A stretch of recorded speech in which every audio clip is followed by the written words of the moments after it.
Buenos días, chicos. Hoy vamos a tratar un tema que está muy a la orden del día y es el tema de los fármacos inyectables para la obesidad y el tratamiento de la diabetes. Para ello vamos a contar con la colaboración del doctor Pedro Pinés. Muchas gracias, Pedro, por ayudarnos a resolver este tema tan reciente y tan a la moda.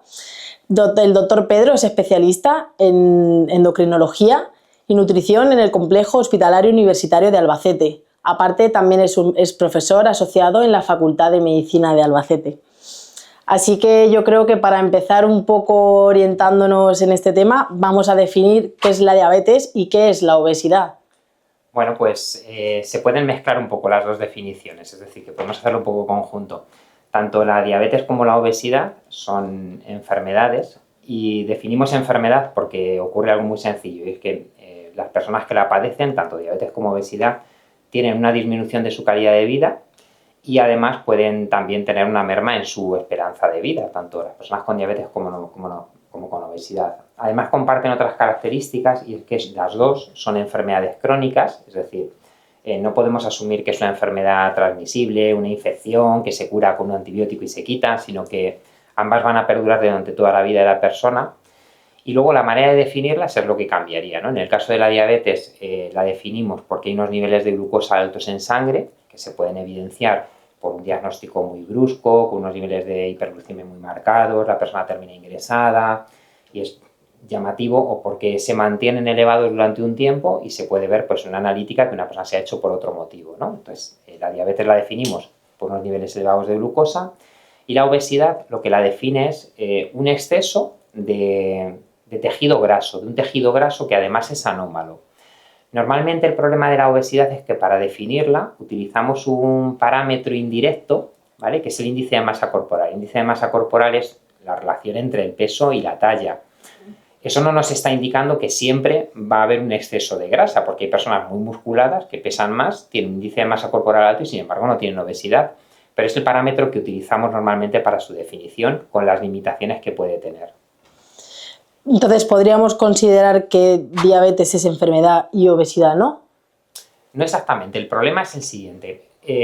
Como os he comentado, ambas son enfermedades, tanto la diabetes como la obesidad se consideran enfermedades.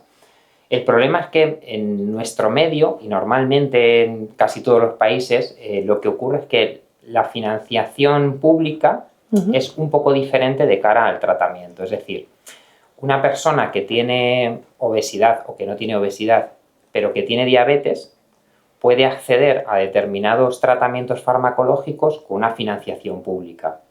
Sin embargo, una persona que tiene obesidad. Pero que no tiene diabetes, tiene el acceso a los fármacos, pero no tiene el acceso a esa financiación pública. Por eso, aunque ambas sean enfermedades, la manera de tratarlas o el acceso que tenemos a su tratamiento puede ser un poco diferente y a veces caemos en la tendencia a pensar que esa obesidad no es una enfermedad. Como no tiene un tratamiento que coste el sistema de manera pública, nos cuesta trabajo entenderlo, pero ambas serían enfermedades. Fenomenal, Pedro. Y para centrarnos un poco en los fármacos inyectables de última generación, que imagino que a todos os sonarán los nombres que a continuación nos va a citar Pedro, ¿cuáles son las moléculas más destacadas que se utilizan actualmente? Realmente, a ver, entenderlo es muy fácil porque podríamos hablar de tratamientos con una eficacia muy marcada para el tratamiento de la obesidad. Hay dos fármacos realmente que son realmente potentes, semaglutida y tirzepatida. ¿Cuál es el problema? ¿Qué es lo que crea un poco más de confusión? Porque semaglutida tiene dos nombres comerciales distintos, porque su laboratorio ha decidido que, como son fármacos que sirven para la diabetes y para la obesidad, ha decidido que voy a tener un nombre comercial que es Ozempic, súper famoso, comercializado para diabetes, y otro nombre comercial que es Wegovy, comercializado para obesidad, con la indicación de obesidad. En cambio, tirzepatida, que es la otra molécula que digamos que también tiene muchos estudios con una eficacia muy marcada, tiene el mismo nombre para diabetes y para obesidad, que es Mounjaro. Enlazando con la pregunta anterior, ¿cuál es la diferencia entre Ozempic, entre Wegovy o Mounjaro? Pues que Mounjaro a día de hoy no tiene ninguna financiación pública, es decir, no se financia públicamente, una persona se puede prescribir con una receta no financiable, el paciente se lo paga y arreglado. Y sin embargo, de semaglutida tenemos Ozempic, que está indicado para diabetes, y que hay personas que cumplen los requisitos de financiación para que el sistema lo financie. Es decir, pues tienen diabetes tipo 2, mal controlada, más obesidad, y en ese caso está financiada. Sin embargo, Wegovy, como solo es la misma molécula, pero dirigido a obesidad, pues no está financiado. Es decir, no podemos hacer una receta y que se financie, ¿de acuerdo? Desde el punto de vista público. ¿Cómo van a tratar estos fármacos la obesidad y la diabetes? ¿Cómo actúan en función de la patología? Actúan de una manera, es muy fácil de entender.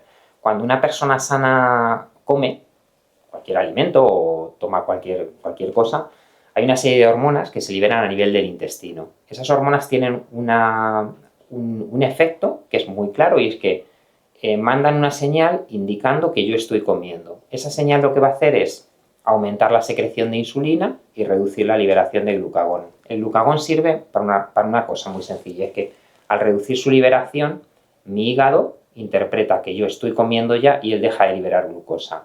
Y luego la insulina sirve para que esos alimentos que yo he tomado, esa glucosa que he tomado, pueda entrar dentro de las células. Entonces, el mecanismo en diabetes es muy fácil.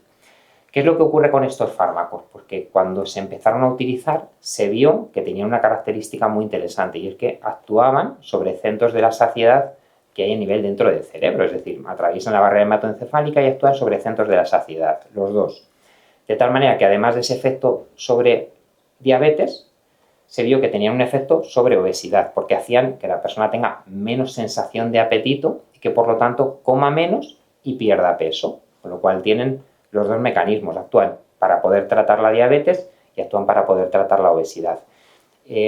Un tema que podría preocupar es, bueno, pues si sirven para tratar la diabetes y yo no tengo diabetes y lo utilizo por obesidad, entonces ¿me bajará mucho el azúcar? No tienen ese efecto, porque son fármacos que actúan, son lo que llamamos normoglucemiantes, es decir, actúan cuando los niveles de glucosa están altos. Si una persona, lo que van a hacer es normalizar los niveles de glucosa, pero no los van a bajar, no es insulina, no producen hipoglucemias. Simplemente, si tienes diabetes, buscarán la normalización de los niveles.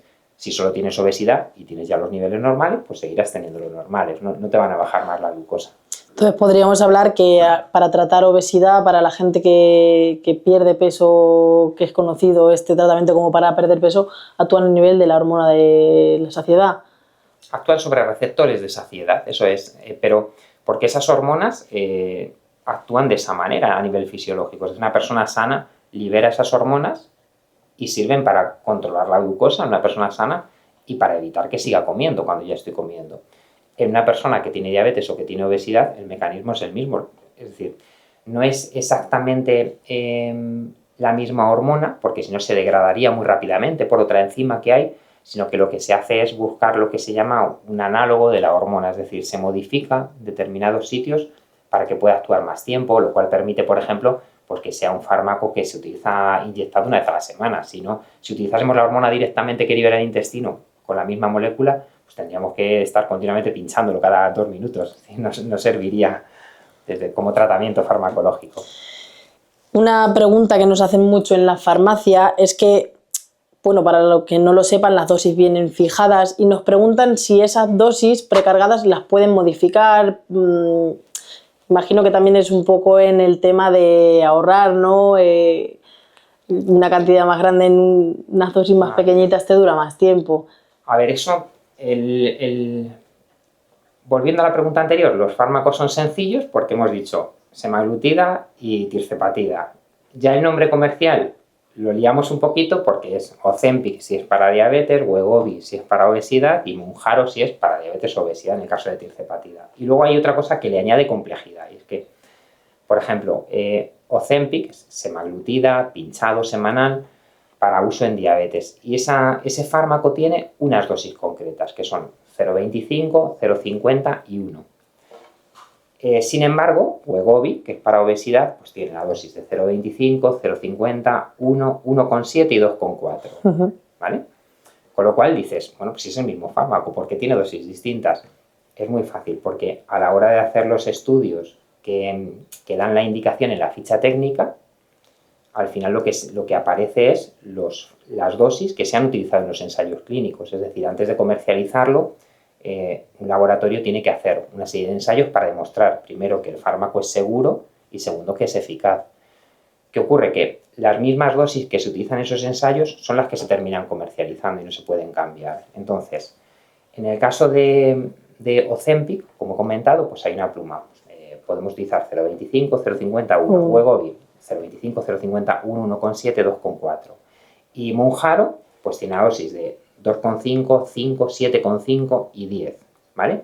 Eso hace que sea un poco lioso, pero primero, la pregunta que tenemos que entender es ¿por qué hay tantas dosis? Bueno, pues primero, porque son fármacos que tienen una característica, y es que a veces inicialmente pueden producir algo de intolerancia digestiva.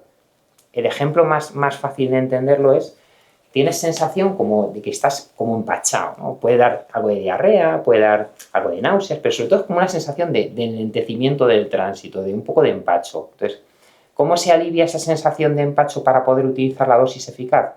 Pues se alivia utilizando dosis pequeñas, normalmente durante 4 semanas, se sube de dosis durante 4 semanas, se sube de dosis 4 semanas, hasta la dosis que quieras mantener de mantenimiento, la que haya decidido el médico que quiere mantener. ¿Qué ocurre? Que podemos pensar, bueno, pues utilizo la dosis más alta y voy poniéndome menos, haciendo ajustes con la misma pluma. Eso no es lo recomendable, es decir, ¿se puede hacer? Bueno, se puede hacer, pero no es lo recomendable nunca, porque puede llevar a equívocos. La concentración que llevan las plumas no es la misma, de tal manera que si tú puedes creer que estás poniendo la misma dosis con una pluma, porque pones la misma cantidad, pero lo que ha entrado es una dosis distinta, porque la concentración en la pluma es distinta, va cambiando según la pluma. De tal manera que lo recomendable es, en mi opinión, hacer la progresión de dosis de la manera correcta y con la pluma correcta, ¿de acuerdo? Se evitan equívocos, garantiza el contenido de la pluma, garantiza tanto de una presentación como de otra, de cualquier presentación, siempre lo que garantiza son 4 dosis, es decir, lleva el tratamiento para un mes, por decirlo de alguna manera, para 4 semanas. Te garantiza que vas a tener ese tiempo, que la dosis es la correcta, y por otra parte hay otro problema añadido, y es que si se utiliza una pluma con una dosis más alta, pero utilizando menos dosis, lo que ocurre es que el fabricante lo que garantiza es que el fármaco es eficaz durante 4 semanas a temperatura ambiente. Si a mí me durase más la pluma, pues ya no sé si es igual de eficaz o no. No quiere decir que no vaya a ser eficaz, pero no nadie me lo ha garantizado, es decir, nadie me lo garantiza que va a ser eficaz. Entonces lo correcto es utilizar cada pluma con la dosis que corresponde durante el tiempo que se ha indicado. ¿Hasta qué dosis? Hasta la dosis que el médico ha indicado, es decir, no hay por qué, son fármacos que son muy eficaces para la pérdida de peso y para la diabetes. Entonces, no siempre hay por qué llegar a la dosis más alta que existe. A veces, con una dosis intermedia ya es suficiente. Es decir, en el caso de Mounjaro, las dosis de mantenimiento pues son 5 y 10. Pues no todo el mundo tiene que llegar a la dosis de 10, a lo mejor con la de 5 estoy perfecto. O en el caso de Wegovy para obesidad, pues a lo mejor no necesito llegar a la dosis de 2,4 y con la dosis de 1,7 o con 1 me quedo y me funciona perfectamente. Es decir, hago la transición en las dosis progresivamente, como aparece, hasta la dosis que se ha marcado. Lo lógico es esperar un tiempo, ver si la eficacia es adecuada. Si no es suficiente, puedo seguir subiendo dosis. Si es suficiente, me puedo quedar en esa dosis. Nos has hablado de ese empacho, de esa sensación, no sé si angustia o qué contraindicaciones, qué nos pueden producir estos fármacos. Sobre todo, más que contraindicaciones absolutas, es muy poco, y cuando se hace la prescripción, siempre una persona que prescribe un medicamento tiene que conocer cuando está contraindicado. Yo creo que lo más importante es conocer los efectos secundarios, es decir, porque si no, una persona, claro, puede empezarlo y si o bien ha empezado con una dosis más alta de la correcta y no ha hecho la transición adecuadamente, o no sabe qué es lo que va a notar cuando lo empieza, pues puede pensar que es que me está yendo mal, me está ocurriendo algo. Es decir, lo primero como efectos secundarios es ese enlentecimiento del tránsito o molestias digestivas. Puede producir algo de diarrea, puede producir estreñimiento a algunos pacientes y la sensación de enlentecimiento del tránsito. Eso es lo más frecuente y es lo que hay que tener en cuenta. Más allá de eso, no hay grandes efectos secundarios, es decir, no produce hipoglucemia. En los ensayos hay muchísimos pacientes ya tratados en el mundo con los dos fármacos y no se han visto datos que sean llamativos en cuanto a efectos secundarios, más allá de ese que hay que controlarlo bien y explicárselo al paciente muy bien, lo que puede notar. Fenomenal, Pedro. Sí que se ha generalizado muchísimo la demanda a nivel mundial de estos fármacos. Entonces, ¿qué nos podría provocar un mal uso de estos fármacos? Bueno, ha habido muchos problemas porque, bueno, como sabéis, son fármacos que por primera vez ha habido fármacos que son realmente eficaces para, o no eficaces, sino eficaces en porcentajes de pérdida de peso muy llamativas. Es decir, no hablamos de pérdidas de peso de un 15%, un 20% del peso. Es decir, eso para una persona que pesa 100 kilos, 110 kilos, le supone quedarse en un peso de 80 kilos. Es decir, es una pérdida de peso muy llamativa y sin un esfuerzo enorme por parte del paciente, porque lo que ocurre es que él tiene menos apetito, come menos comida y pierde peso, en muchos casos sin ni siquiera darse cuenta. Es decir, muchos pacientes tienen la percepción de que estoy comiendo parecido. No, estás comiendo menos porque estás perdiendo peso. Lo que ocurre es que como no tienes que estar haciendo el esfuerzo continuamente de esto no me lo voy a comer, esto no me lo voy a comer, sino que simplemente no te apetece, pues te permite ir perdiendo peso. El que haya unos fármacos que son eficaces o altamente eficaces para la obesidad, claro, la prevalencia de obesidad en España y en el mundo es muy alta. Entonces, ¿qué ha ocurrido? Porque unos fármacos como Ozempic, por ejemplo, que está comercializado para tratar la diabetes tipo 2, pues de pronto empezó a desviarse su uso hacia personas con obesidad y ha habido momentos que han sido críticos porque ha habido desabastecimientos importantes. Entonces, claro, la persona que lo está utilizando por diabetes, claro, decía, es que claro, me he quedado sin el tratamiento y no consigo y tengo que ir buscándolo de una farmacia a otra para conseguirlo y me cuesta mucho trabajo. Yo creo que la manera correcta es hacer el uso adecuado, es decir, hay un fármaco comercializado para diabetes, vamos a utilizarlo para diabetes, hay un fármaco, otros 2 fármacos comercializados para obesidad, vamos a utilizarlos para obesidad y de esa manera intentar que no haya desabastecimiento.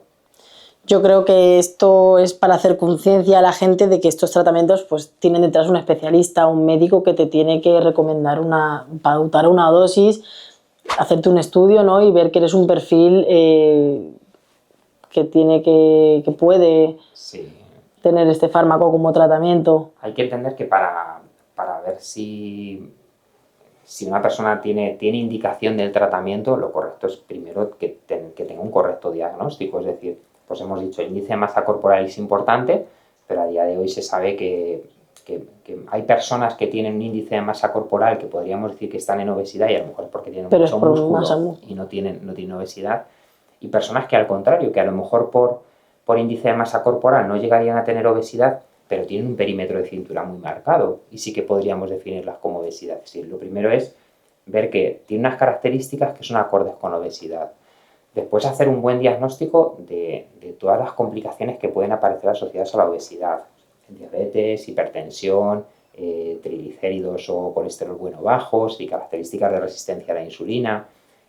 Puede haber problemas de fertilidad, es decir, la obesidad da muchos problemas de respiratorios, ver si hay alguno de esos problemas en articulaciones de carga, es decir, hacer un diagnóstico correcto. Y una vez que se ha hecho, el siguiente paso sería decidir, bueno, tengo este problema de obesidad, tengo estas complicaciones asociadas, ¿cuánto peso necesito perder para corregir esa complicación que yo tengo? Porque a lo mejor me vale con perder un 3% de mi peso o un 4% de mi peso y en ese caso, ¿para qué voy a utilizar un fármaco que me va a hacer perder un 15%? Bueno, pues puedo buscar otras alternativas, es decir, hay alternativas probablemente incluso más económicas, más fáciles, es decir, puedo buscar esas alternativas y habrá personas en las que decidamos, pues mira, tiene una obesidad, además asocia hipertensión, tiene problemas de articulaciones de carga, necesita perder un 15 kilos, pues solo con dieta, complicado. Evidentemente hay que hacerlo, porque eso es la base del tratamiento y es lo que va a ser su tratamiento a largo plazo.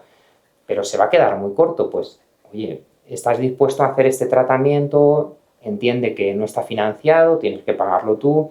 ¿Te interesa hacerlo? Pues sí, y con una prescripción adecuada, lo utilizas de esta manera, con estas dosis, hasta este nivel, repetimos, vemos cómo está el peso, controlamos todo, pero hacerlo de una manera seria, es decir, al final la obesidad es una enfermedad y los tratamientos farmacológicos son tratamientos farmacológicos, es decir, hay que controlarlos adecuadamente. Justo ahora me ha surgido esa duda que también nos preguntan, si yo utilizo Ozempic o Wegovy o cualquier fármaco, ¿puedo comer lo que quiera? o debes de seguir una dieta? No, el tratamiento de la obesidad, igual que en la diabetes, no cabe en la cabeza de nadie decir, el tratamiento de la diabetes tiene unas recomendaciones de dieta que se deben seguir, que no deja de ser más que una dieta sana. Una persona de obesidad siempre, independientemente de que sea un tratamiento farmacológico, de que sea un tratamiento quirúrgico, los cambios conductuales en cuanto a alimentación forman parte del tratamiento.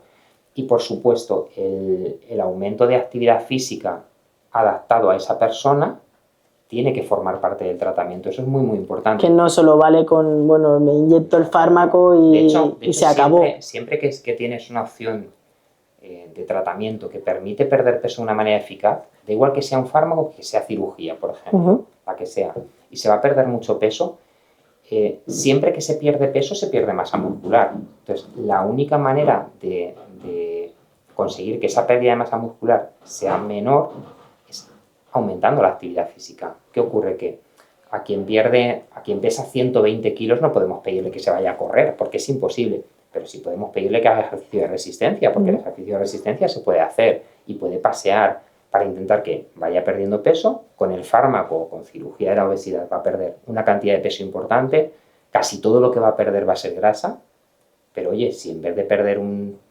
5% de músculo pierde un 2% de músculo, pues siempre es muchísimo mejor. Por lo cual, siempre va a ir dieta adecuada, ejercicio físico y luego lo que le añadamos. Es decir, ¿es suficiente eso? Perfecto. ¿No es suficiente? Podemos hablar de fármacos. Hay pacientes que oye, pesan tanto, tienen un problema tan grave de obesidad que probablemente el fármaco a lo mejor tampoco va a ser su solución adecuada. Pues puede empezar con el fármaco, pero teniendo en cuenta que, oye, cuando tienes un peso ya tan llamativo, a lo mejor la opción más correcta es plantearse la cirugía, ¿no? Desde un momento, no desde el primer momento, porque siempre vas a intentar lo anterior. Pero tener en cuenta que va a ser la opción más razonable, es decir, que hay que jugar con todas las opciones en los pacientes. Sí, pero una vez más remarcamos que la dieta equilibrada y el deporte son fundamentales. Añadamos o no añadamos el tema farmacológico. Sí. Pues muchas gracias, Pedro, por ayudarnos a resolver estas dudas. Cualquier duda adicional que tengáis, ya sabéis que podéis escribirnos, podéis venir a la farmacia para que os podamos ayudar. Y nada, muchas gracias a todos y nos vemos pronto. Gracias. Hasta pronto.